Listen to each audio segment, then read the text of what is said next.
So man, let me tell you. So all right, so check this out. We were talking about video game consoles, and we were talking about, of course, how console wars, is not really something that we do now, really, because you know, as long as you like the game that you're playing, it really don't matter what systems that you got. But we were talking about how since the quarantine, man, a lot of stuff has been exposed about games, and we were just reflecting. So we went back and we were talking about how gaming has changed, man, and how the fact that it's not like how it was back in the day where when we were kids, our parents might be able to afford to buy us maybe one system. And since they could buy us that one system, we had to basically make the best of it by making sure that we played all of the good games on that system because we knew that we couldn't get any other system. So we were kind of stuck as kids. And we remember back in those days, back with the Sega and even with the PlayStation and whatnot, when they would make different games for different systems, what they would do is they would make different versions for different consoles. Like I'll give you one. I'll give you one example, and you might remember this. There was a game that was called uh, "The New Adventures of Batman and Robin," right? And it was a game on the Sega. And this game on the Sega, it was on Sega Genesis. I believe it was on Super Nintendo. It was on Sega CD. Yeah, I know that's an old obsolete console. I think it was on Game Gear and Game Boy too, or something like that. But every single, um, basically every single one of those versions, even the Super Nintendo version, was a different version. Like the developers made them differently. Like some games had certain boards that the other ones didn't have. If you had the Sega CD version of the game, there was like this weird driving game that you didn't get in any of the other versions. And so we were talking about how third party companies used to do stuff like this, but now they're just lazy. Now they're just lazy. They don't want to do nothing. They release half baked games. The games, whenever they come out, they're broken to the point of where whenever you buy it, you first put it into the system, and they're talking about updating the game already because the game's been broken and it got bugs in it. So you got to spend 25 minutes waiting for it to not only install on your console, then you got to have it reinstalled to get the update. And it's just like, come on, man. So we were reminiscing about uh we were reminiscing about how good the old consoles were, where if you just basically put in the game, it worked. You know what I mean? Like you put in the game and it simply just worked. And so we were talking about the ranking for us. What is the most underrated console of your lifetime that you remember that didn't get the publicity? And what did you say that yours was?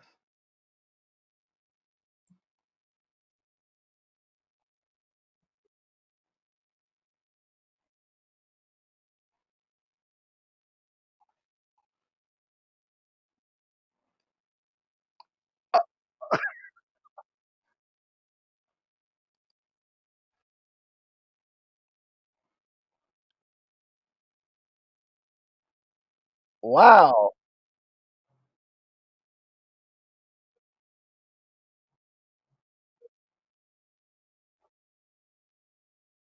wow! I didn't see that coming. I didn't see that coming, man.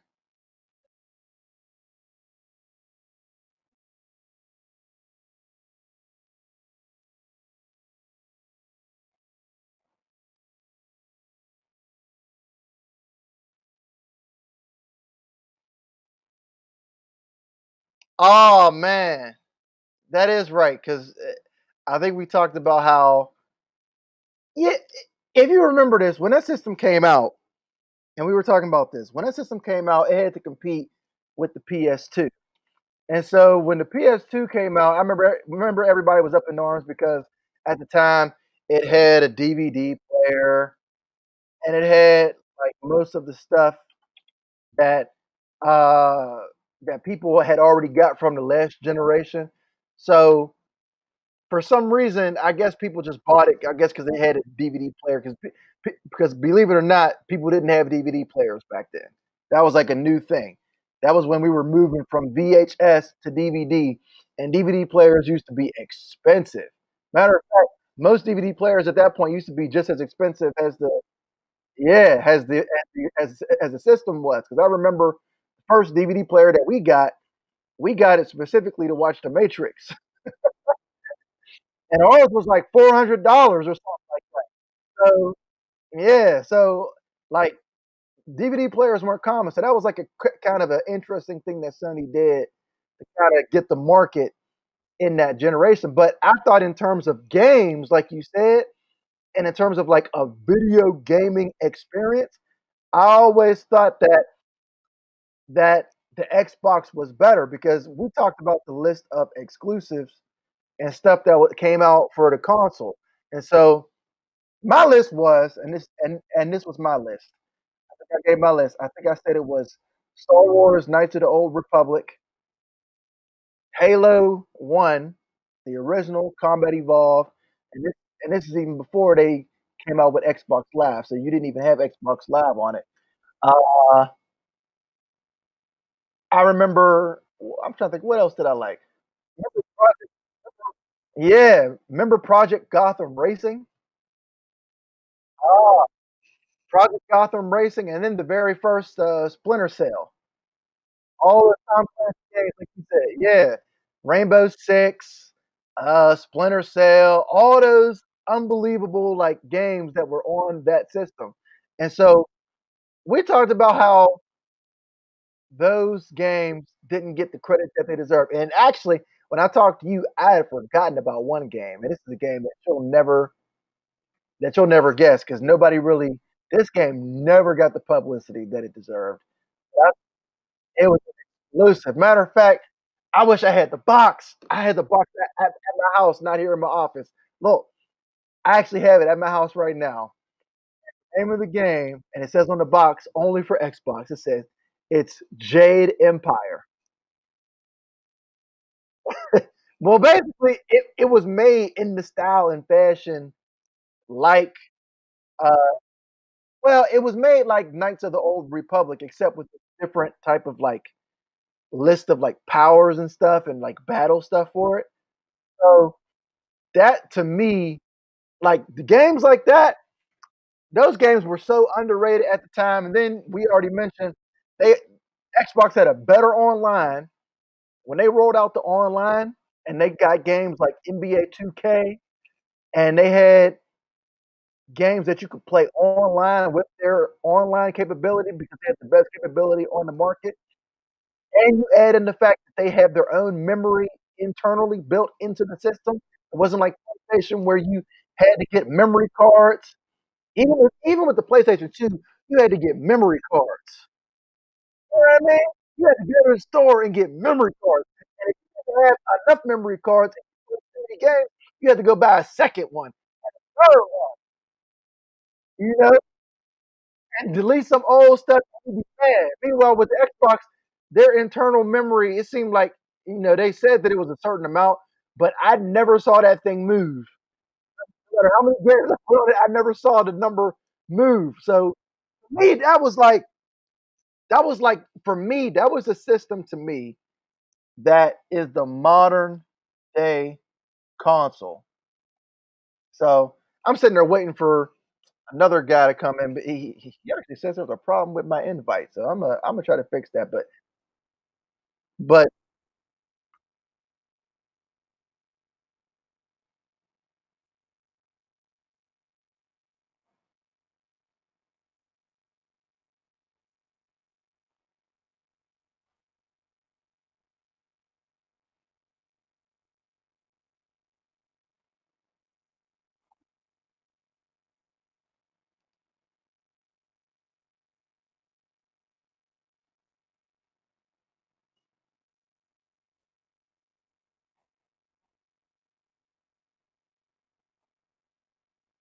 mhm.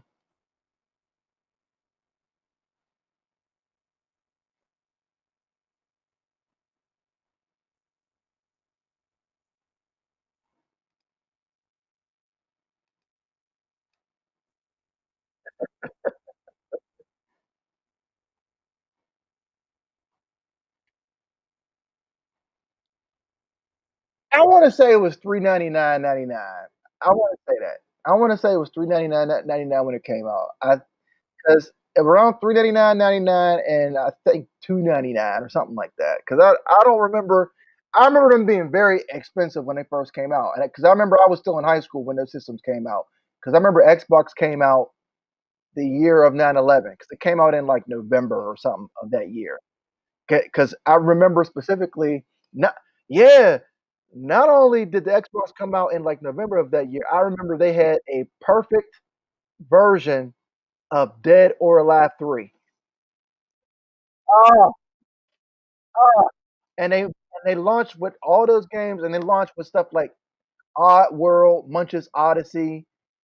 Uh, they also launched with a couple of Capcom games that were uh, that were interesting. Wait a minute, somebody's telling me that my thing has a limit. Hold up.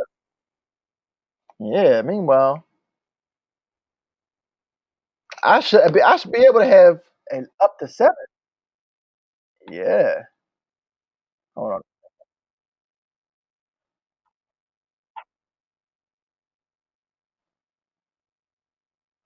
Yeah, the green room.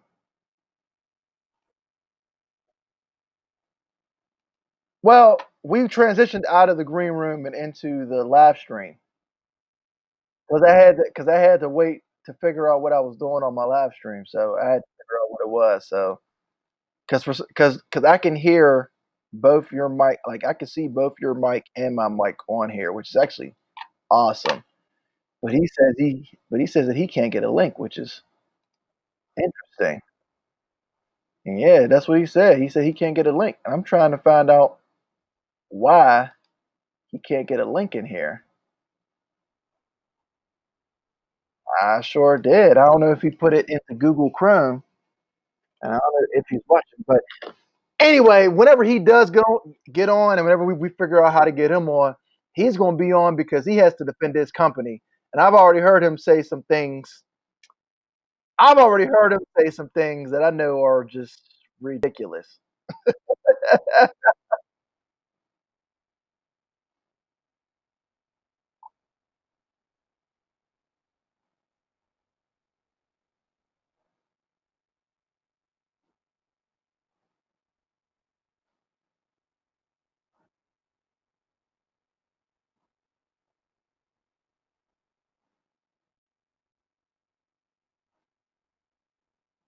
Mhm.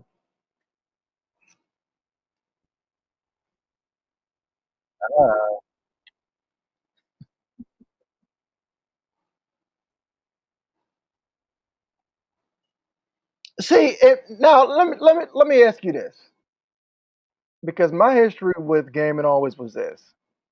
I did have a PlayStation 1. I actually skipped the PlayStation 2 in spite of it having stuff like Grand Theft Auto 3, which I wanted to play, which eventually I was rewarded for being an Xbox fan because they ported that stuff eventually over to the Xbox. So I was glad to do that. I was glad to be able to play it.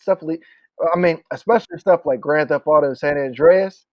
I mean, playing stuff like that on Xbox is just like it was unbelievable. So being able to get all those games later on, like Shenmue 2, you know, to me that was good. So I skipped the PlayStation 2 in that generation, and I think the only game that I really didn't really have a chance to play during that generation that I liked playing was probably Kingdom Hearts. You know, um, I didn't go back and get a PlayStation 3 until during the Xbox 360 generation. And that was after I had bought a 360 first, because remember, PlayStation 3 messed themselves up by coming out and their price was what, like $600? Well, and you know what? They tried to do the same thing as the PS2. They tried to, I guess they tried to put out like, yeah, we have a tooth, and we're the only people Yeah, that have Blu-ray a player. yeah that Yeah, have a yeah, Blu-ray yeah, yeah. player, and I guess that's what the That was appeal probably was. like one of the big selling points with that thing that And, they had. That Blu-ray. yeah, and what's funny is that I actually did buy it for that purpose, but at that point, when I got the PlayStation 3, that was when I was good and grown. Right. like good and grown and working a Yeah. job, Right. and I could afford to just go out and buy games in the middle of the month when I'm not paying my rent or Yeah. whatever. You know Yeah. what I mean? Right. So I didn't get that until after I've been playing the Xbox 360, which for me, I thought that was the definitive console of that generation. But I thought that Microsoft started off very well with their first party IPs. Hmm. They kind of fell away from that at the end of the 360 era, and they're trying to, I guess, get back to it now because I guess since they figured that the Xbox One failed, which Yeah. I It don't. didn't. Yeah, I guess they figure since it failed, they have to come up with a better way of getting first party IPs, which I'm always for first party IPs. But I was just arguing with somebody about this because he was saying that nobody really puts out first party IPs all like that no more, except for really Sony. And I thought about it, and I said that's kind of true. Yeah. You know, I mean that's kind of true, and I think it's sad because why do you think the exclusive first party game has died in this current like era? Other than if you're Sony doing stuff like Horizon Zero Dawn and stuff like that, why do you think that stuff has died down? I don't think it's died down so much as uh, these other councils just need to get their hands on them. I think there's more of a, I want to say, more of a passion as far as gamers when it comes to these like exclusives, man. Things that are like story driven, story based video games. There's more of a passion with that. You got people doing stuff like what's that thing called, man? Those conventions they do. Was it Comic Con or Yeah, stuff like that? It's a lot of stuff like that. Yeah, there's more of a passion with that kind of stuff. So you got people that are buying, you know, The Last of Us, some other games, God of War. mm. There's more of a passion for that kind of gaming, in my opinion. I think all the other stuff, the multiplayer stuff, is just kind of brainless activity. People buy stuff.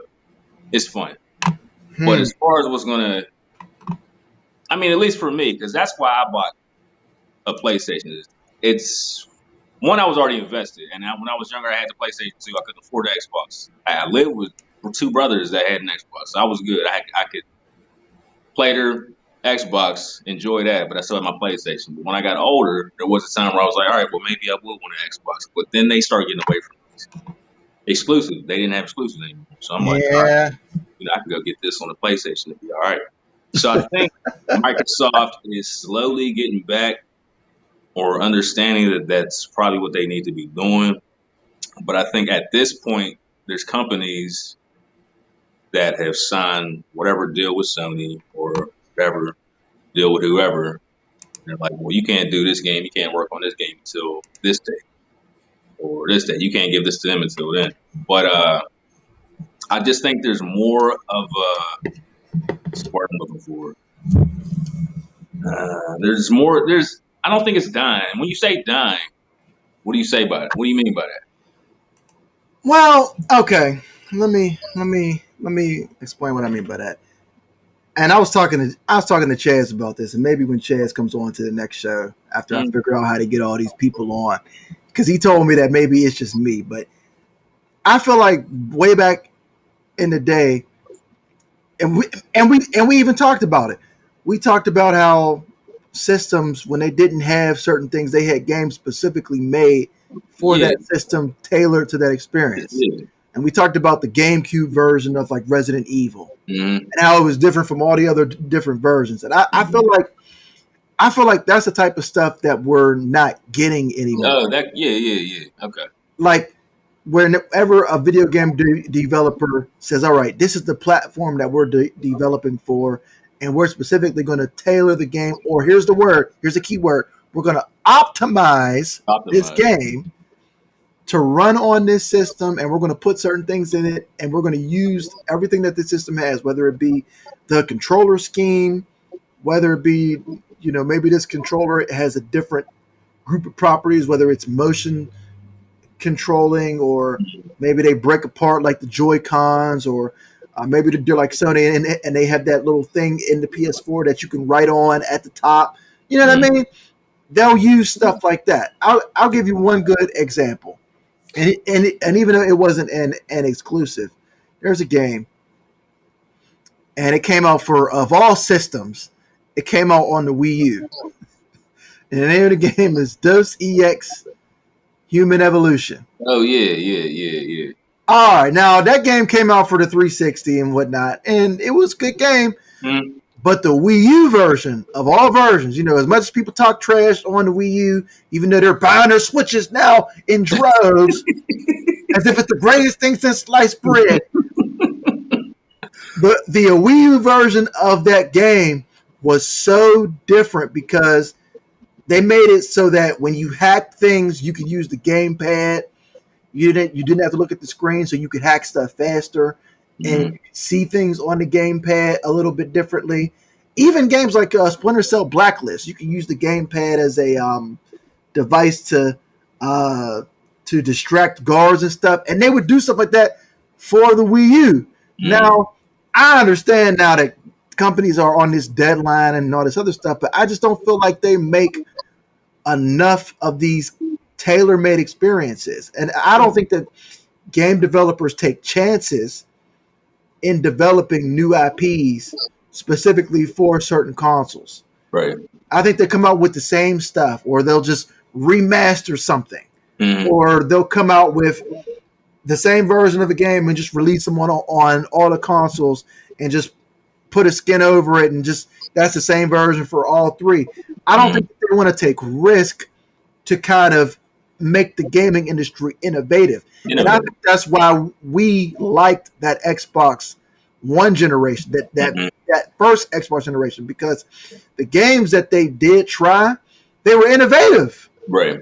Like the stuff that they did was innovative. Like nobody had played first-person shooters on a console with that type of control scheme until the Xbox came out with that controller, and they used it for Halo. Like people didn't use two thumbsticks. Right. One thumbstick to look around and one thumbstick to move, and you can use the triggers to shoot. Because first-person shooters to that point were always played best on the PC because of the mouse and keyboard. You know what I mean? Right. You use the mouse and use the keyboard, and that's it. But that was innovative. And then the fact that they made it so that in Halo that you could drive the vehicles, that you could shoot the vehicles. They made planes that you could drive. They made it online so that you can get inside vehicles and team up with each other. It was just different stuff like that. And I totally agree. I don't think that gaming companies do that anymore. I don't think that they innovate anymore. There's going to come a point in time where these companies get so big and you got all this money just floating around everywhere where you think you'd have the freedom to do that. But you got all these people saying, there might be people in these companies with these ideas, they're getting hammered down immediately because it's like, well, we're selling all these units. We sold all these units last year and the year before that and the year before that. And we copy and pasted everything, and people are still buying stuff. So why are we going to change up doing this? It doesn't make sense. Let's not take that risk by possibly losing money and doing something or not selling enough units. So you got all these independent developers. I don't know if you go on your Xbox Live or on my PlayStation Network. You got a lot of independent companies who take these risks and do different things with these games because they have these head honchos over them saying copy and paste. But there should be a big company, in my opinion, that's willing to do that, or some big company willing to give another company money to be innovative. And in my opinion, there's been a select few games in current memory that have made me say, oh, wow, this is different, or this feels different. But all in all, I think it's been the same. But I think with the new generation consoles, you might end up seeing some more stuff like that. In my opinion. You think so? I think so. I think they're noticing a pattern. And I mean, you're always going to have your people that buy the same exact games, but I think you're going to see a lot of different things being done. Because now I think there's a different struggle in between these consoles now. They're going to have to figure out how to be innovative to capitalize on, who's going to buy what system. Because now I think as gamers, we're getting a little bit jaded as far as what's coming out. Yeah. You're always going to have another, shooter. You're always going to have another RPG game like a Fallout or whatever. But now I think we're getting a little bit more demanding, especially with all these microtransactions they toss at us with all this other nonsense. And a lot of us just aren't with it. But I think you're going to find a lot more of that innovation you're talking about, man, in my opinion. You know what's funny? I just thought about something, and I was asking somebody this, and you can tell me what you think about this. I said, there hasn't been a big jump in innovation probably since the 360 era. I mean, that was probably one era where you really saw the jump was from like the Xbox, the original Xbox, to the 360. But since then, games pretty much are the same. They just maybe might add better graphics, maybe. There hasn't really been like a jump up in gameplay or whatnot, I don't believe, really since then. And so my thing always was now, especially now, with these new games coming out, and this has always been my concern. Mm. You know how they make these games so big now? They're usually like, 90 gigs, 100 gigs. These games are huge in terms of memory. Mm. And somebody told me that they want to go toward making all these games, digital download only so that there's no more used game industry. And I said, I don't know how they're going to do that when you get the game and immediately you're installing a 14 gigabyte update file. Right. Like I don't know how you're going to even do that when the games themselves, if you get them online and download them online. Have you ever downloaded a game online and you downloaded one or two games and then all of a sudden your thing is looking kind of like it might be like maybe halfway full already? Yeah. And it's like, and I'm like, there's no way for them to be able to make these games digital only unless they make the storage space bigger. Right. Like they got to compress these games. They got to compress. Right. So I'm like, I told somebody because they were like, yeah, we're getting away from physical media. Yeah, physical media. And I said, man, the thing is, man, and this is what I told somebody. I said, the thing, even with that though, is at least with the physical game, the game is on the disc.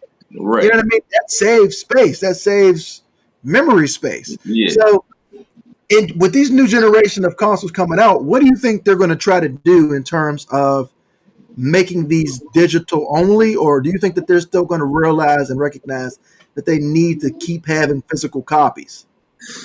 It might get to that point, and it will be depressing. I just enjoy physical copies of the game. I think there's something nostalgic about having a physical copy in my hand. That's neither here nor there. But like with the PlayStation, and I'm not sure if the Xbox is doing it with these new with these new systems. There's going to be a digital version of the PlayStation 5 and a regular version for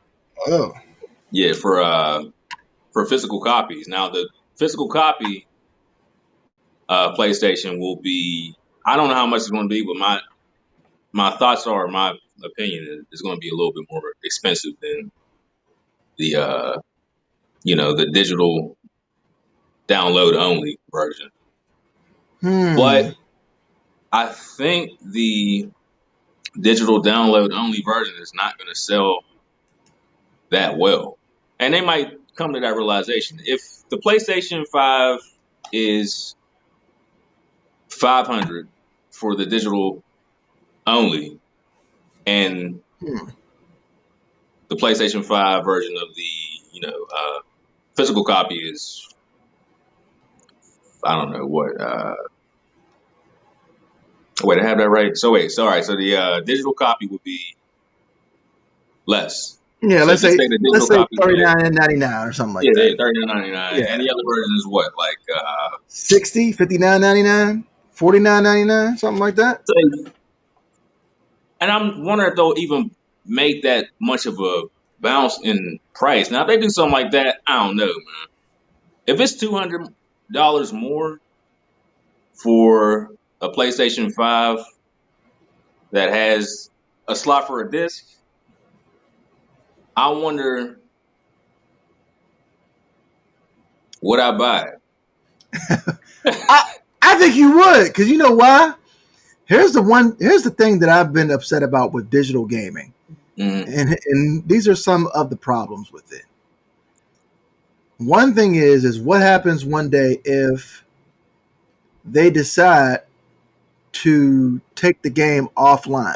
Offline, you don't have it. And you don't have it anymore. Like, for instance, I had that happen with me with a Nintendo game. There was a game that came out. It was and I was so happy, man, because I had never been able to play this game series. So I bought all 3 games. They came out with this thing for the Wii. It was a collection of Phoenix Wright Ace Attorney. Okay. And I remember it was on the Wii Shop, and I was like, "Yo, I've been trying to play this game for years." Because I mean, I like games like that because it's about a lawyer. You know what I mean? So I was like, man, let me buy it. So I bought the game. I go ahead and I start playing the game. I beat the first game. I get into the second one, and then somehow I end up doing something and like breaking my Wii U or losing it, something dumb. So I buy another one and try to just get my stuff transferred. Yeah. And Nintendo's like, "Oh, we don't offer that game anymore. We can't really get it back." I'm like, "What?" Right. I'm like, "Are you serious?" Yeah. So now I have no way of getting this game, even though I bought it. Yeah. You know what I mean? Yeah. And I've heard of other stuff happening, like for instance, and I didn't have it happen with this game because fortunately I got lucky because Microsoft will let you re-download a game even if they remove it. Remove it, really? Yeah, because that's how I have NCAA football still. Okay. Because you used to be able to buy NCAA football online, but they took it offline now. Okay. But I lost my Xbox. No. I got the Red Ring of Death. Yeah. On an Xbox, and I had to get a whole new hard drive. And I went back and I thought it was lost, and they said just go back into your history and find it, and it should re-download. And that worked. Okay. The problem is that most companies don't do that. Yeah, they don't. And also, there's also something that happens with the DLC, because some DLC they take offline and you can't find it again if they remove the servers. For instance, Splinter Cell, Chaos Theory. They used to have an online grouping of maps and DLC, and you used to be able to download it. And I went there one day to download it, and I couldn't download it anymore. Yeah, gone forever. Yeah, much to my dismay, is gone forever. So now I'm sitting there scrambling, trying to figure out what I'm gonna do, and I'm just like, man, forget this, man. And that's just, that's just stuff that it does, man. That's just, Yeah, trying to put people into this digital thing, and I've never been the kind of person. Unless it's only available for digital download, maybe like if I can get a physical copy, I'm gonna buy a physical copy. That's just me. I'm always gonna buy it, whether I gotta order it, whether I gotta go out and buy it. I'm just always gonna buy a physical copy because if something happens to my console, which I've had happen to my PlayStation. Everybody's had it happen before. What I got to do? I got to reinstall everything.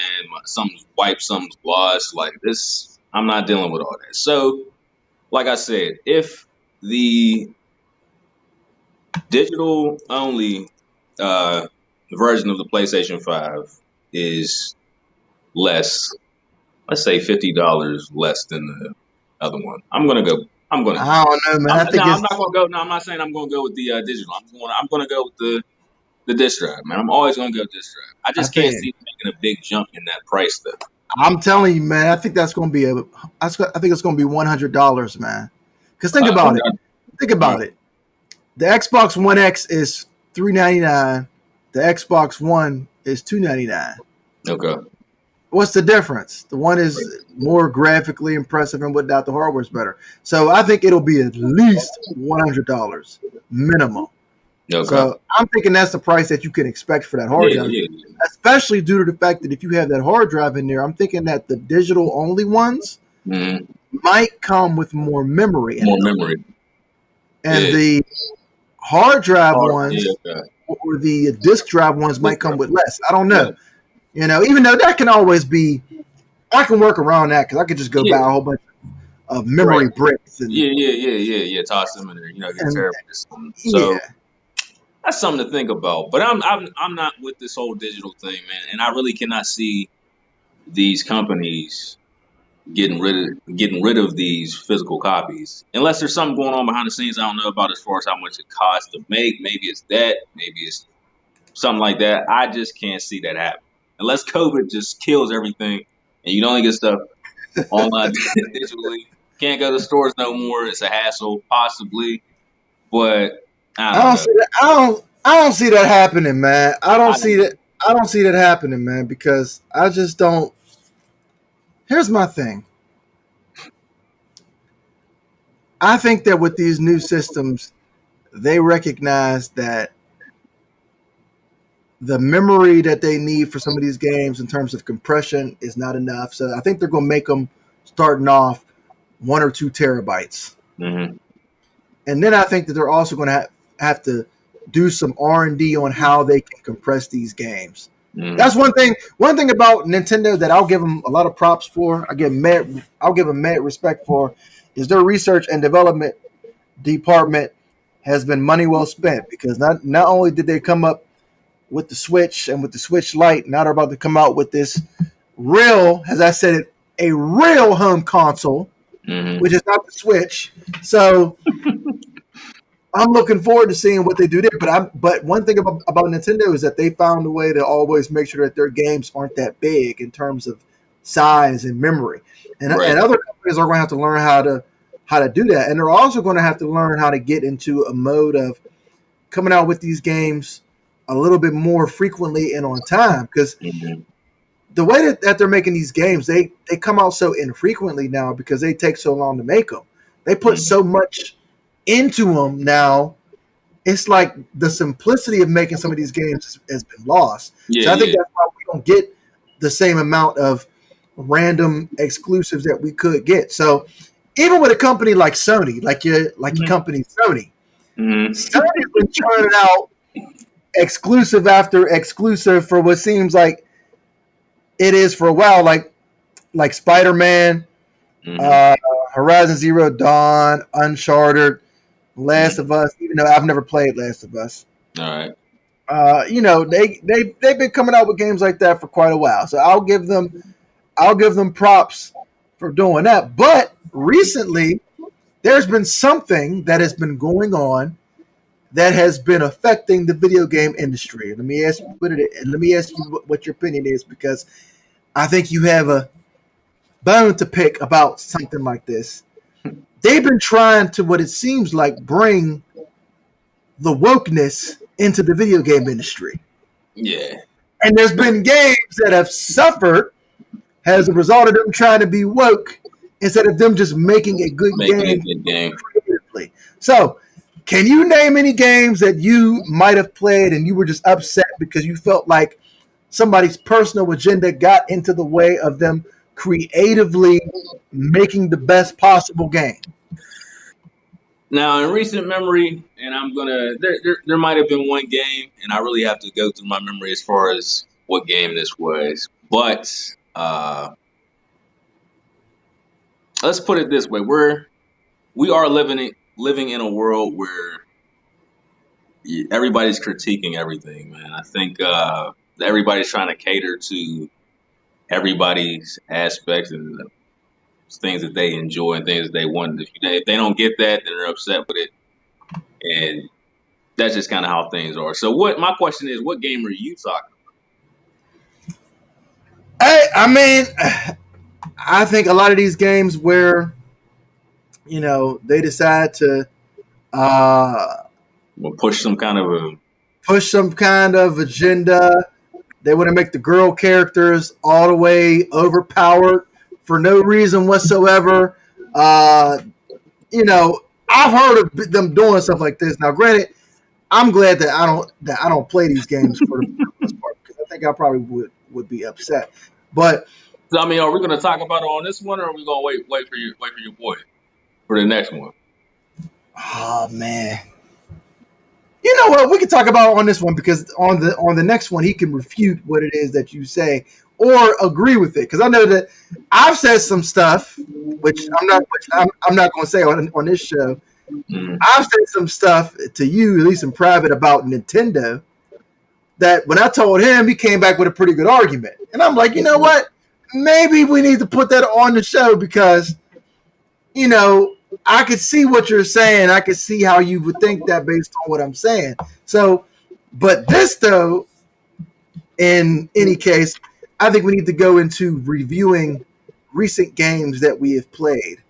And so, I was gonna say, yeah, let's do that. As far as this is the quarantine episode. So let me ask you this: have you played any good games during the quarantine that you were looking forward to playing, and since you had more time that you were able to play? And tell me what you thought of them. all right, well, probably one of the games I was most anticipating for years now, which would be The Last of Us 2. That was my most anticipated game that came out this year, right? This year. The Last of Us. Yeah, part 2. So you haven't played the first one, and Nope. so I can't really you can't. One of these days you have to come over and just. I'm going to have to play it one of these days because I keep hearing stuff about The Last of Us and I just haven't played it. I just have not played it yet. All right. And a lot of people don't like it, and a lot of people don't enjoy it. I mean, as far as the first one, there's a lot of wonky control issues now that I went back and played the first one. It's like, man, the story wise, the game is outstanding. Gameplay wise, it can be kind of on and off, kind of iffy. But yeah, man, The Last of Us 2 was my most anticipated game of this year. However, I did not enjoy that game the way I thought I would. My most enjoyable game that I was not actually looking forward to is Ghost of Tsushima. I had no anticipation for this game whatsoever, and I've been playing this for a while. Yeah, so The Last of Us 2, man. And there's really no other games. I mean, I'm not big on sports games because I think they're all copy and paste. And they do a whole bunch of microtransactions. I'm very story driven. I like story based games. That's where I get my enjoyment from. I can agree with my that. kind of games. Yeah. I can agree with that. So what did you see? What was wrong with The Last of Us? What was your issue with The Last of Us? Because I remember hearing something about The Last of Us and there being a controversy, but what was your issue with it? All right, and I'll try to break this down so that you understand it to the best of my ability. But my biggest issue was their choice to basically halt gameplay as the main character and just discontinue that and introduce another character into the game. So basically halfway through you play as somebody and the other half you play through with somebody else. And that's a spoiler alert if you haven't played it. But yeah, so spoilers ahead. Also, this character is not, they didn't flesh out this character in my opinion at all. So the entire time I played as this character, I did not enjoy myself. But you're forced to play as this character. Oh. So I think that was a huge mistake on whoever Naughty Dog's part. And the more I think about it, the more pissed off I get because I don't know who was in the writing room or who was in what room and decided to make this choice. But in my opinion, if you have all these, who I believe are probably the most creative writers and developers as far as gaming is concerned, I don't know who came in and said, we have to change this. I think somebody changed something. They said, no, we have to do this for some reason. For what reason? It was probably because they were woke, man. I'm telling you, man. They were woke. I'm telling you, man. Woke, man. I'm telling you, man. That's taking over, man. And for it to affect that game, man, I just, I wasn't happy about it, man. We'll just keep it as that. I was not happy about it. And it's weird. The more I think about it, the more unhappy I get about this change in this game, man. Because I wanted. Yeah, I can see that. Love this game, man. I really wanted to love this game. I'm not a big collector's edition buyer. I've never done that in my entire life. This was the only game that I bought a collector's edition for. Interesting. Yeah. So let me ask you something. Is what they did in this game, The Last of Us, and this was probably me telling my age in terms of gaming, is what they did maybe likened to, say you're playing Mass Effect 1 with Commander Shepard, and then you get Mass Effect 2, and then they decide, we're not going to let Commander Shepard finish the game. We're going to make him die, and we're going to make them finish it somebody else. Was it like that, basically? A little bit. Look, something like that. It's like this. So you have a character who is basically you form this bond with. You form a bond, and this is from the first game. You form this bond with this character, and whatever you're going through. So what you ask the player to do is, okay, well, stop all that. This connection, this journey you're going through with this character, you got to stop that, because now we want you to feel another character that you've never met before and form a bond with this person. But the mistake that was made, I'm going to try to say this as spoiler free as possible. Something happens to a very important person in this main character's life. It affects this person, and it affects you if you're a Last of Us fan. So instead of just moving forward with the story and you're trying to find answers, you're trying to figure things out, and you're playing as this character that you've been invested in for, a game and I guess a half now, they immediately want you to feel something else, to, I guess, be woke to something else, or it was pushed, man. It was just pushed. I think this change up in this gameplay was pushed, and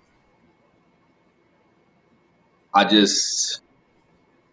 want to point the finger at somebody, man. I just don't know who. So it won't stop me from buying the third installment if they come out with it, but I will be skeptical as far as if I buy a collector's edition and spend that kind of money on that game. Wow, it was that bad, man. It was that bad, and I don't even want to say like, man, yeah, I'm not going to front on myself. Yeah, it was that bad. Yeah, it was that bad. If you're a Last of Us fan and you understand like the characters in The Last of Us and like Ellie and Joel, man, like that's a bond that no other video game has done. And to me, I apologize. A video game that can make me feel like I'm not actually playing it, but it's an experience, like a movie or something like that. It's like, why make this change when we're already so invested? We're already so invested. We're good where we're at. You know where to go forward from here. So why make this switch up? So I gotta blame somebody, man. I just don't know who, man. I'm not sure why it happened. But, he said, "I don't know who to blame." I don't, man. I just don't know why they did it, man. That's like me blaming somebody for making Mass Effect Andromeda, and they didn't make it to continue on in the game. And I'm sitting there mad. I'm sitting there like, man, why did y'all make this like this, man? When y'all could have easily just continued on in the last game or something like that. Why'd y'all make it like this, man? You know what I think? I just had a realization, man, and I was actually thinking about this before. I'm just gonna go into spoilers. Ain't nobody watching this. So, do you care about spoilers? Because I'm big on. All right. No, because that's like my type of game that I usually play. Okay. All right. So basically, in the first game, I'm gonna break this down real quick. There's Ellie and there's Joel. Ellie is with Joel throughout this entire journey, as far as them getting her to a hospital of some sort. So she's basically the cure for this disease that's going on, because she can be infected somehow. Oh. So she goes along this journey, and man, they're going through trials and tribulations through this game, man. I mean, there's a lot of stuff going on. So you get to the end of the game, and the only option, I'm sorry, Joel lost his daughter at the beginning of the game. He meets Ellie. They don't really get along, and they start to form this bond. So he comes he becomes like a father figure to her, and she becomes like a daughter to him. This is so far so good. It sounds All like a right. regular movie. All right. Yeah. So at the end of the game, you find out the only way to extract this cure from her is via her brain, which will kill her. So Joel, after Hmm. going through all this stuff, says, "Nah, I'm good," and he makes the decision to keep her alive, which means he kills everybody in this like hospital who's trying to extract this cure. So not only is Joel a mass murderer, a selfish mass murderer who kept a cure from I was just thinking that. I was just thinking about like, wouldn't that make him kind of selfish? Even though yeah, I understand why he's being selfish, but right. But that's it's kind of like unethical. You know, it's like what would you do in this situation? So that's he a makes a no-win decision to keep her situation, man. alive. Yeah. So at the end of the game, he's driving off with her in the passenger seat, and he lies to her. He tells her, she says, "What happened? I thought I was a cure." And he said, "Oh, there's a lot of other people like you. They found somebody else." Meanwhile, that didn't happen. So he lied to her. Second game comes around. Years later, she finds out, and Joel is killed by this character that they have you play as. You don't know why she killed this person, why she killed Joel, but you know they show him die. It was like an emotional scene. You see him die, Ellie sees him die, and it's like, damn, Joel's dead. All right. So you don't know who this woman is. You just know that she killed Joel. So instead of having the game progress forward and you finding answers about Yeah. who Why? the person is, Yeah. they switch it up and they have you play as her, the person who killed Joel. Which, yeah, I know. It took me out of it. But here's what I'm thinking. And bear with me real quick because I can be long winded. No, I mean that's good for a podcast, man. Yeah, man. Here's what I'm People thinking. listen to this when they at work. Yeah. Here's what I'm thinking their goal is as far as their writing direction. This is what I'm thinking that they're thinking about doing. Okay, Joel's dead. Ellie's been around for 2 games now. She's had people, associates, but that's pretty much it. Mm-hmm. So I think what they might be trying to do is find another character to not fill Joel's shoes, but have another bond with, maybe as another powerful bond with. Oh. And maybe who better to have in the third installment than the person who killed Joel? Because at the end of the game, you end up in this like massive fight with this girl. You're fighting her. They're both tired, and you basically just let her go. Mm-hmm. And she's like, "If I ever see you again, I'll kill you." But like, there's reason why she didn't kill her. So my guess is, and what I'm thinking in my writer's brain, is for a third installment. Okay, well, we can only play as Ellie by herself for so long. Maybe have her team up like she teamed up with Joel in the first installment. And who better to have than the person who killed Joel? All right, this guy killed my father, basically, my father figure. And if we have that dynamic where, I don't know, they're not getting along and they got to work together, even though this happened. Mm-hmm. So maybe it make for some better, interesting, a more interesting story. Maybe. Because I mean, this game can only last for. I think there's gonna be one more installment of this thing, and that's it. I think they're gonna dead it afterwards. So you think it's done after this anyway? Yeah, I think it's done after this, man. I think it's done. So, in terms of the creative direction of the game, that's really what it was more so. Because you know what's funny? I've always said that most people who are gamers. And this is why most people who are gamers can read comic books, because we love stories. Yeah, stories. We love stories that tell that, like we love stories that develop characters. Mm-hmm. And there's nothing better than character development from one end of the story arc to the next. Yeah. And so I think that's why these type of games probably need to come out more often. But the reason why they don't, I guess, is because now there's this thing where they only want to make online multiplayer games, I guess, and they don't believe that people want to go through the whole experience of playing the game. So I can actually understand why you would be upset, because that's like investing yourself in, like I did, playing Mass Effect, only to find out in Mass Effect 3 that you just can't win, man. Can't win. you just can't win, man. Can't win, man. I think a lot of it's about the whole process with these games that are story driven, man. There's a lot.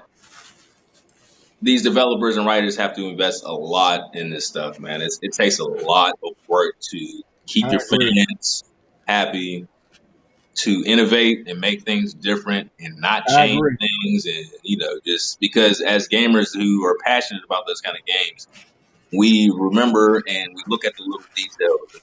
We don't like when somebody changed that. Why'd they change that? Well, we want to be innovative. Well, don't do that. I agree. We nitpick and stuff like that, man. So, I mean, it is going to take. You'll see maybe a couple companies doing this kind of innovative thing, man. Not all these AAA people doing all that stuff. You'll see a couple. Yeah, because it's funny. To me, that was probably one of the last game series that I really got involved in was Mass Effect and Mass Effect 2. Like I thought those games, especially Mass Effect 2, was perfect. Like that game was perfect. Right. Like the story, the way that they did the DLC. Yeah. You can make it through the game without the DLC, but if you buy it, it's even better. Right. And I thought that even 3, I liked 3. I didn't like the fact that you didn't have as much control over what happened, but but the storyline was still pretty good. And I only gravitate, like you said, to playing games like that. Like I play single player games because I like to sit there, and then it's kind of like watching a television show. Right. You come home. That's probably one of the reasons why some of the greatest games that I've played would be stuff like Batman Arkham City. Yeah. Yeah.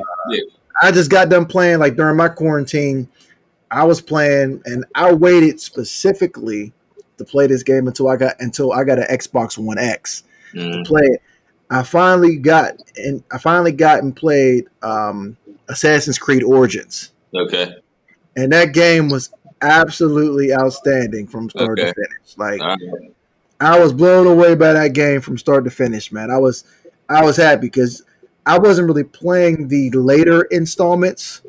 Right. Because I think after they got rid of Desmond, I was like, oh man. Yeah, I was like, man, I'm like, do I really want to play this now? And, right. And then I found out that the first one was set in Egypt, and they were going to do some things differently. And this game was huge. Right. The game was big. You could explore. I don't think I played a game like this since I probably played Legend of Zelda: Breath of the Wild. That's probably the last game that I played like that, where I just walked around for the sake of walking around to try to find out what stuff was. Yeah. So that's the game that I play. So now I'm trying to debate on whether or not I want to get Assassin's Creed Odyssey, because like you're disappointed at the fact that you thought the story started here and they're going to go here, but then I come to find out, and I haven't played it yet, that they didn't go forward in the story. They went back even further. Yeah. And they're not even going to continue on at the point where I was at when I was playing to see what happened to Bayek of Siwa. You know what I mean? Now they're going all the way back, and I'm like, you're losing. Do I really want to go back and play that, man? Like, I really wanted to see, like, okay, so what happened next for them? Did he pass the baton to somebody else? What happened to him and his wife? Did they ever get back together? Did they ever see each other? Did they ever have another child? Did they ever? You get invested. Get it? Yeah. So I can see why that would be upsetting, because there's nothing worse than watching a TV show and it ends up not paying off. I think the last TV show I watched and I was mad because it didn't pay off, and this is a guilty pleasure of mine. All right. And I know this is a video game podcast, but I mean, everybody watches this stuff. But I was watching Power. Power. And I was so mad, man. I was so mad watching Power, man. Because have you ever seen somebody and you see the episodes and you see what the person's writing, And you're thinking to yourself, like, what are you doing? Like, what are you doing, man? Right. Like, and you're sitting there like, what are you doing with this character, man? Yeah. You're destroying this character. Like, man, nobody would act like this in real life, man. Right. Man, so why are you letting this happen? And what makes it more frustrating is when you know that the writer is skipping over logic because they want to make a spinoff. Yeah. You know what I mean? Because it's like, I'm like, man, in real life, and somebody might want a spoiler alert, but you know, if you ain't watched it by now, you know, that's on you. Right. Like, in real life, man, the stuff that this kid did, man, he would got murked. He would got murked already, man. Right. He ain't Nino Brown of the hood. Yeah. You know what I mean? This guy's out here doing all this sneaky snake stuff. Right. And you mean tell me nobody's putting bullets in them? Right, nobody's knifing them up? Yeah. Like nobody's put out a hit on this kid? Right. Didn't end up dead, like inside of some dumpster somewhere? Yeah. Come on, man. And then I had to figure out, like, oh, you know what? It's because they want to do a spinoff of him. Which I'm sitting there like, who wants to watch a spinoff of this kid who you can see he's being written unrealistically? Right. That's the thing. I think the beauty is when you see a character that's written true to the development that that you see in real life. Right. I think people like relatable characters. Right. And I think that's why some of those games that are single player games are so well loved. For instance, that's why people to this day, no matter what they do to the game franchise, people to this day will still love to see another Splinter Cell. Mm-hmm. Because of Fisher. You know what I mean? Like everybody wants to see Sam Fisher in another Splinter Cell. No matter how old he get, everybody wants to see him. Like it's the same thing that goes with Rocky Balboa. Everybody wants to see Rocky Balboa, man. You know, and it's like with these games, I don't think that they're really doing that as much because, like I said, I don't think they're taking the chances to create new IPs all like that. You know, there's been a few, new bold ones, but I don't think that they've been well received, because I think, you know what? Microsoft did try to do some first party IPs in this generation. What's the name of that game that they did? They did a game called, I think it's called Quantum Break. Yes. They did that game. They did this other game with this girl. What's the name of this game? She has red hair. Yeah, they did this. I mean, they've done games. Yeah. So my thinking is that I'm thinking that they probably just need to do more of them, and they need to keep doing more of them. Like when they came out, even with something like Rome. Whenever the Xbox One first came out, and they had Rome. Yeah, Rome. Stuff like that. If you come up with stuff like that consistently, there's no reason why you can't build up your library and get people to start looking forward to these new IPs the same way that they look forward to Uncharted every time it comes out. Everybody wants to always play Uncharted every time it comes out. Because you built up. Yeah, you built it up. You built up that. You built up the storyline, and so I don't know, man. With this new generation about to come out, because did they even give a release date for the PlayStation 5? There's no release. There's a release month for both consoles. There's no price for the PlayStation yet. There's some rumored prices, and I think PlayStation is doing another reveal or gameplay, some type of reveal on the 16th. I heard the 16th at 1:00 p.m. I'll be watching live. They'll drop the price. You think so? I think they have no. They got to, man. I'm 99% sure they're gonna give somebody a price on both. I want to know what this Xbox Series X is, because even though PlayStation 5 is PlayStation 5, I actually think the Xbox is going to do a much better job this generation of capturing the hearts of gamers, because I think they're good. I think to be honest, and I'll be honest about this, and if you're watching this, guys, because I got two other fed up gamers who didn't come on the show today, but I'm talking to them. I'm gonna say this, and I don't care. They can get mad. Let me move my mic back. Look, Microsoft is the most consumer friendly video game company out there right now. Yes. for the most value, in terms of spending money, you get the most value from Microsoft. They're not afraid to give you free games because you bought something. They'll make sure that if you get Xbox Game Pass, you get access to all this other extra stuff. Like, there's no other value like that, man. No, like, I totally agree. So right now they're like the most consumer friendly. Even if you have games that you bought, they'll let your family play it for free. Right. Like, that's crazy. Like, game companies don't do that usually, and the reason why they do that, granted, is because they messed up with the Xbox when it first came out. Yeah. With that whole digital licensing thing or whatever it is that they were doing, but they learned their lesson, and now they're the most consumer friendly gaming company. So I'm looking forward to seeing what they're going to do with this next system, especially if they start stacking their first party IPs and their exclusives with these studios. Because as much as I talk mess on video game companies, I can't really talk a lot of mess on Microsoft, except for the fact that they just need to come out with more games more consistently. That's it. That's really it.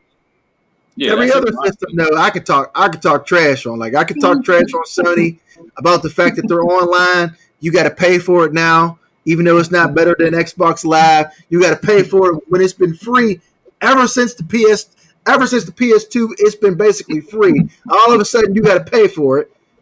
You know what I mean? Like, I'm not really feeling that. As a PlayStation head, I have so many gripes with Sony and PlayStation. I'm serious, man. Like, their interface. I've never really had a big issue with the controller, but just certain things that aren't user friendly to me, and it's just like, let me just get to my game because I don't like all this jazz I got to do with this and this whole like the search engine on the PlayStation Net or PlayStation Now or whatever. It's like, I don't know, man. It's weird. It is weird. Yeah, it's goofy, man. I mean, so I think Microsoft has always had that in the bag as far as them being or catering to like the gamer as far as like the console as far as I'm concerned, and their interface like that. But yeah, they just need some more games on deck, man. They need some more exclusives, and once they get that, and I think they're gonna be at that level. It's really not gonna take a lot of time for them to get to that point where they're actually doing more sales or upward sales with Sony or PlayStation. So which moves me to my last part. And I know that you want to get off and play some games before having to get back on the grind. You know what I'm saying? So yeah, it's all good. Think about this. I want to talk about all the people, and I know that they're watching, who all of a sudden are just so pleased with Nintendo for coming out with the Nintendo Switch. And all the Nintendo Switch is a Wii U with portability and with an online that you have to pay for. That's it. That's all it is. The features aren't even better on the Switch. From the Netflix. Oh wait, I don't think they have Netflix on there still to this day. From the internet browser, which they don't have that on there either. I don't believe. They're getting all these games. Now they just announced that they're going to release Pikmin 3 with a special edition with some special DLC, and I'm like, okay, I have that on the Wii U. So you're going to add basically DLC, which is basically supposed to be Pikmin 4. Okay. Because Nintendo's being lazy and just doesn't want to make a new game. For instance, and good. I'm listening. I got my shoulder. And they can and people can get mad at me for saying this, but this is what I'm saying. Nintendo for the Switch generation, they've been really lazy. Porting games over, like for all the stuff that they did with something like even like Mario Kart, they come out with Mario Kart 8 Deluxe, which is basically Mario Kart 8 on the Wii U with all the DLC and with maybe a battle mode. For all that they did with that and with Donkey Kong Country Tropical Freeze and with like all these other games that they ported over, they could have already made a new game. Like, you mean to tell me in the last 4 years they couldn't have been working on a new Mario Kart instead of having to take the one from the Wii U and put that on instead, they couldn't have made a new Donkey Kong Country. They couldn't make a brand new Pikmin 4. You mean to tell me that when they bring stuff like Captain Toad, Treasure Attack, they couldn't make something new? Like that's what's getting me. And then the thing that gets me, and this is what I call non-consumer friendly. You tell me, the Wii U owner, that I need to buy these games again at $60. That's what they say, yo. They say that I need to buy these games again at $60. And I think you're muted. But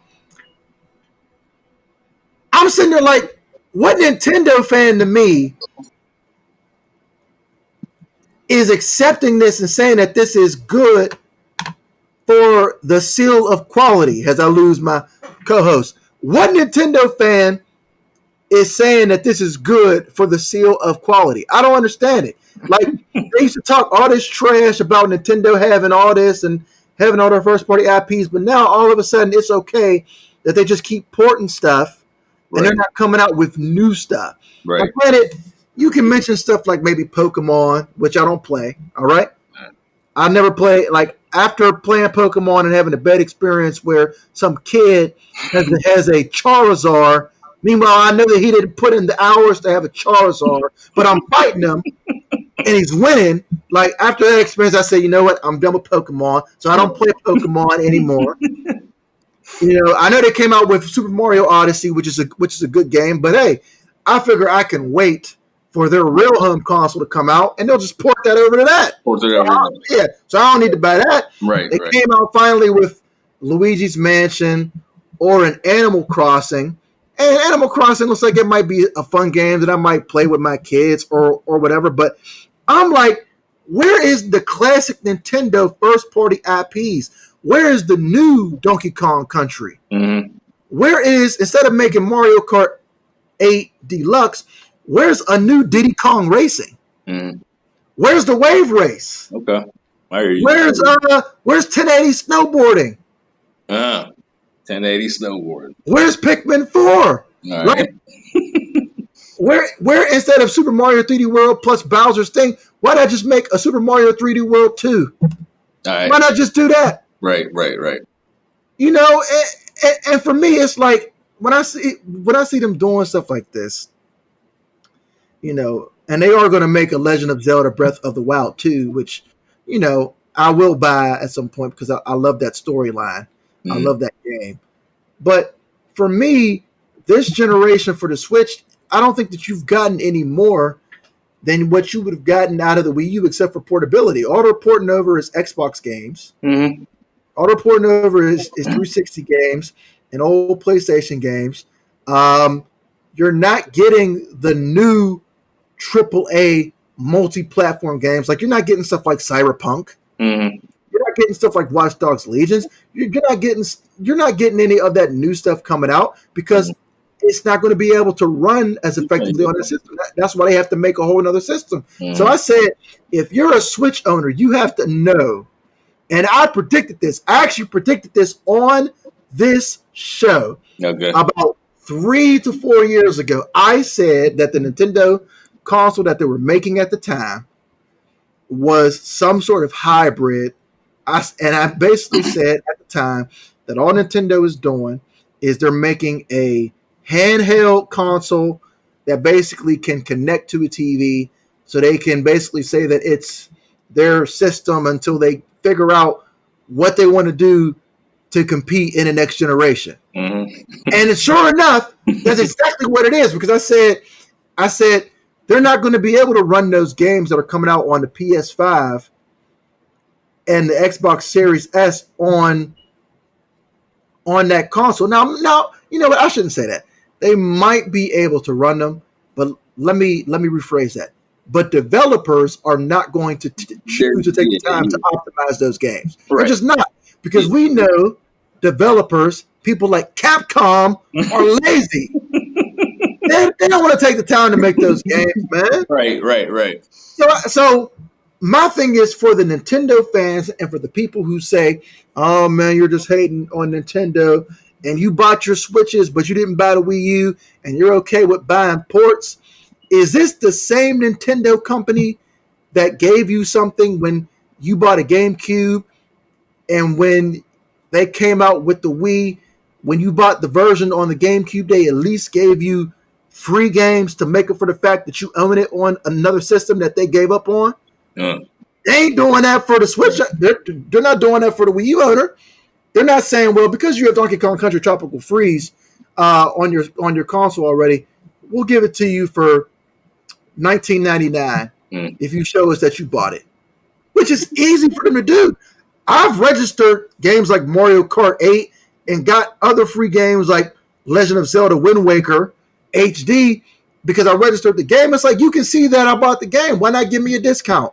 But Nintendo, in the current state, isn't even doing that. So I said 3 to 4 years ago, and I was right, and I said it, and I'll say it again, and I dare somebody to argue with me about it next time that they come on here. I'll say it again. Nintendo still doesn't care about the Western gamer. All right. They do not care. Nintendo does not care about Western gamers, and you can see it in their business practices. Right. You go from having a free online with the Wii U, where you were offered more with Virtual Console, to having to pay for online on the Switch, and you don't even get as much. All right. I don't understand, but Nintendo fans are apparently okay with this. It's okay whenever they do it, but if Sony did it, people would be talking about them. Let's keep it real. If Sony did it, people would be talking trash. Whenever Microsoft did this crap at the beginning of this generation, people were like, "Oh man, I'm not buying an Xbox, man. They're anti-consumer." Right. But nobody says that for Nintendo. Why is that? Why is Nintendo allowed to give you less while you're paying them more, but they're not giving you more? Right. All I'm saying is, as a person who has had its ups and downs with Nintendo, because, I had a 64. I skipped the GameCube generation because I said, man, I got an Xbox. I don't need a GameCube. Right. I skipped the Wii generation because I was like, I don't need a Wii. I got my 360 and I got my PS3. I'm good. And then I actually went out and said, you know what? I'll get a Wii U because I can play all of the Wii games because they're backwards compatible. So if I miss it, I can go back and play it. And I'll also be able to play all of the new stuff. So I bought that, and I'm like, okay, the system is good for me as a Wii U owner in terms of the games. Right. But all of a sudden, it's like Nintendo is giving people less with the Switch in terms of their quality than they were even giving them with systems like the GameCube and whatnot. Because this is stuff that they've done in the past. Right. This is stuff that they've done. Like if you bought Twilight Princess or whatever, I think it is, on the GameCube or whatever, I think they gave you a discount if you wanted to buy it on the Wii. Okay. You know what I mean? Because they knew that it was unfair. They knew that it was unfair for them to have a multi-platform release like that when you've been waiting, and for you to have to battle on both systems. So even if they say, you know what, Justin, you bought a Wii U version of Breath of the Wild, we're going to let you get a free version of Breath of the Wild on the Switch. Or even if you pay $19.99, we'll let you have a version of that because you have it. They don't even do that. Right. They don't even do that. So Nintendo is anti-consumer. They're all about taking your money while they do less. All they're doing is porting games like Pikmin 3, which I bought for $19.99. They're going to take that game and make it $60 $60 with some DLC, and then they're going to take it off the Wii U eShop, right, so that you can't buy it no more for that price. See, they think that they're real slick. Yeah. They think that they're real slick, man. But Nintendo, boy, yeah, they be the type of company that be smiling in your face all while they're raking you over the coals for your money, man. Right. They're like that record producer, man, who gives you that bad record deal. He's smiling. He's smiling in your face like, yeah, man. It's a good Sign with me, man. doing business with you, man. Yeah, man. Sign with me, bro. Yeah. If you sign here, man, I'll make sure that you're taken care of, man. Just sign here, man. Right. In comes Sean Puff Daddy Combs. Right. Yeah, man. I'll give you 5%, man. Yeah. I'ma own all the masters, man. You can't even get your masters. I own the masters. So when they use a song on a movie, you're not getting the money. I'm getting You get the money for it. I own all the publishing, man. I own all the publishing. That's Nintendo. That's exactly what they're doing, ain't it? Nah, man, I hear you, man. I own all the publishing, man. You know, and then you end up getting mad, like the Locks finally and being like, man, give us back our publishing, man. Give us our publishing, man. Get upset. Just fed up. No, I hear you, bro. That's the truth, man. But that's how I am as a Nintendo fan, man. Like, and I know that there's people who are going to say, well, Nintendo's just not coming out with the games that you want to play. Yeah, that's the point. That's the point. Even on the Wii U, I was still getting some stuff from Nintendo. I was still getting, I still would get Super Mario 3D World. I still would get Legend of Zelda Wind Waker. I still would get Mario Kart 8. I still would get Pikmin 3. You know what I mean? I still got those games. Right. They're not even doing that really on the Switch, man, because I think they're focusing all their effort, and I'm going to make another bold prediction. This is a segment where I'm going on the record, and we're done. We're going on the record. 128 into the show. We got about another minute. I'm going on the record and saying that when this new Nintendo console is about to come out, they're making these games, these old first-party classic games, such as F-Zero, Metroid 4, Breath of the Wild 2. Let me think. What else could they possibly make that they decided that they don't want to come out with? A new 3D Donkey Kong game, maybe, possibly, something like that. All right. Maybe another Super Mario RPG. I bet you all those games, they're holding off on putting that on the Switch because they're developing stuff for that new one that they got coming out. Okay. And all the stuff that people are going to be looking for, like Metroid 4, the reason why they haven't showed it is because they want to put that on that new system.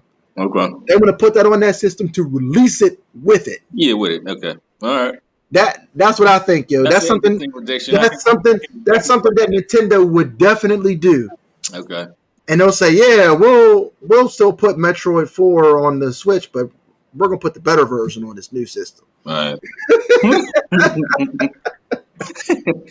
I got you. All right, that makes sense. I can dig it. That's me going on the record, and I'm also going on the record that Microsoft is going to figure out that their investment in first-party studios is going to pay off. So I think it's going to pay off, man. I think so too. It'll be interesting to see what these two new consoles do, man. I'm excited for it, but I'm buying a PlayStation 5. That's all I gotta say. I know that. But we'll see, man. I don't know what the future holds. I might end up grabbing both systems depending on these exclusives and what they do, man. I need to see some innovation, man. I think I always buy both systems, man. Right. I always buy all the systems. The only system I haven't bought is the Switch because, like I said, I refuse to buy it until Nintendo comes out with a real home console. like when they come out with a real home console with a real controller, that actually gets other multi-platform, third-party current games. That's the key word. Current third-party games. Right. And I mean, like when Cyberpunk comes out, it's coming out for that system. It's coming out that same day, not 1 year later, not 3 years later, that day.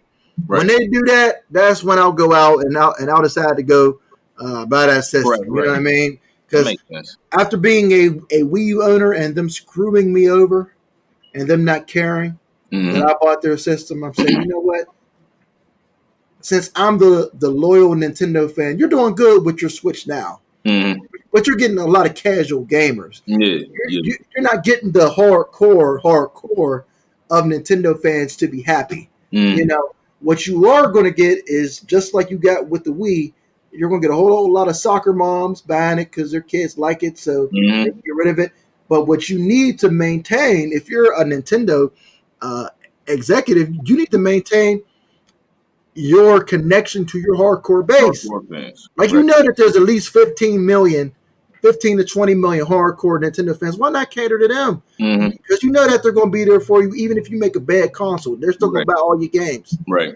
Like all those games that were on the Wii U, man, like Xenoblade Chronicles X, which, by the way, that's another underrated game. The Super Mario 3D World, the new Super Mario Brothers U, which, by the way, they also just brought that out to Switch too. No, yeah, okay, all right. Super Mario Brothers U is now on Switch. All right. As if you haven't been able to play it all this time on the Wii U, and all of a sudden, oh man, this Switch console was great. And I'm like, dude, all this stuff is on the Wii U, man. Right. It's mobile, all this stuff is on the Wii U, man. It's mobile, man. It's mobile. Meanwhile, for me, I don't know, maybe it's just me. So I guess maybe because I have a job and I drive everywhere, I don't have time to play stuff mobily usually. Right. Like, that's not really a thing for me. If I'm playing a game, it's going to be at home in the comfort of my home. And if you're going to make me buy a home console, I need the home console experience. Yeah. I need Netflix, Hulu, all other types of apps on there. I need for there to be a better online infrastructure. I need for there to be more memory. I need for the graphics to be on par with the new generation systems coming out. I need all that. And I need you to make a real controller that doesn't drift. Make a real controller that doesn't drift and that doesn't cramp up my hands. Right. And I say that to both Nintendo and Sony. I was waiting for that. Right. Because even though Sony's controller is nowhere near as bad, it's still, after a while, man, you'd be like, man, why are my thumbs all the way down here, man? Man. You get that experience. But yeah, I totally agree, man. I hear you.